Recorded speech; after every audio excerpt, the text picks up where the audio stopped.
Nabiktima sa hit and run ang usa ka 33 anyos nga forklift operator sa Barangay Pahon, Lapu-Lapu City. Atong sayra ng update ning maong insidente sa live report ni Luan Mirondina. May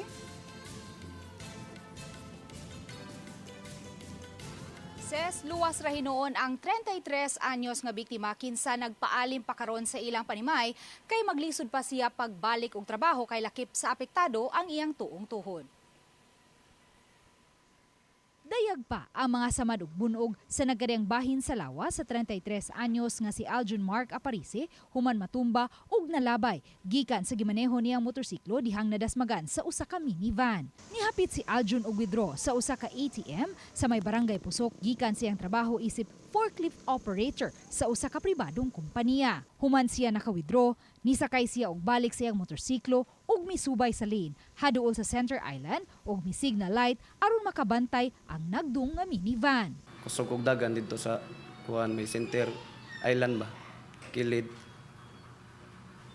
Moto nakabantay ko ni busina siya, pero layo ra gud. Dagan ko ipakusgan ako karon di ko maabtan. Nagtanaw ko diya sa sluyo nagsunod ang minivan. Pagka kita nako tan-aw ni gukod ni anas kilid nako ni overtake.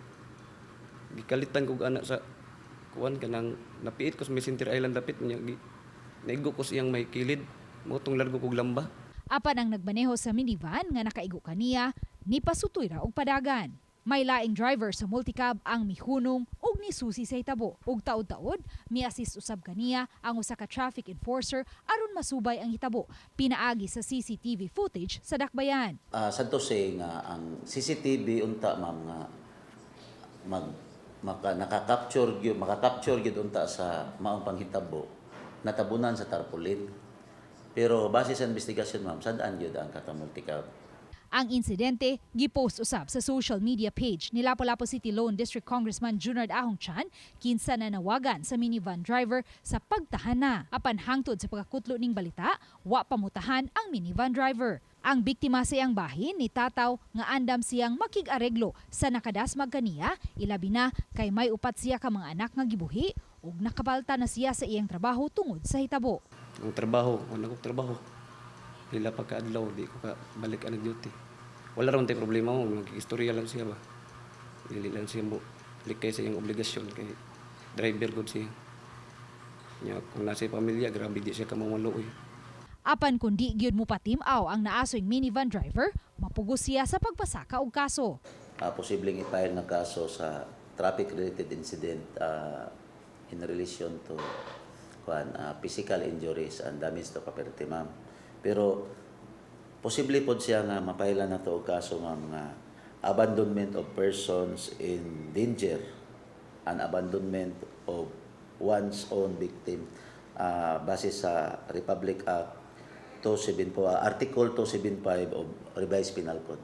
Samtang sa phone interview, gibutyag ni Attorney Vince Santiago, OIC sa Operations Division sa LTO-7 nga gipadad-an na nila og show cause order ang naasoy minivan driver kinsa girekomendar sa iyang buhatan nga ma-revoke ang lisensya niini. Aside for the fact that that is a criminal offense, once you are engaged in a hit and run, please say goodbye to your driver's license. We will remove you off the streets.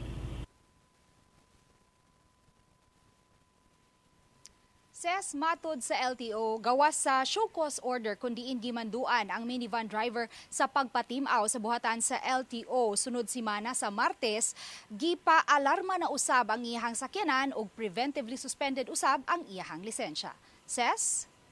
dagang salamat Luan Mirondina.